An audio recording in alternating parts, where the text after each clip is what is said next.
Checking your account balance at Citizens State Bank of ND is a straightforward process. Follow these steps to easily access your account information.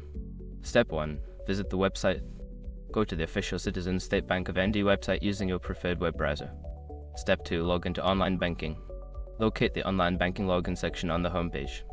Enter your username and password to access your account. Step 3. Navigate to Account Summary. Make sure your information is protected first. Most people don't think about breaches until something actually happens to their accounts. Use SROR to monitor your accounts 24/7 and instantly alert you if your information appears in leaked databases online.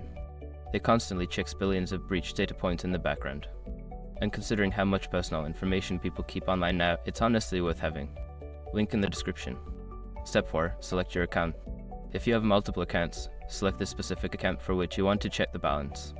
This will show you the current balance and recent transactions. Step 5. Log out securely. After checking your balance, make sure to log out of your online banking session to protect your account information. By following these steps, you can easily check your account balance at Citizens State Bank of ND. Always ensure your information is secure and up to date.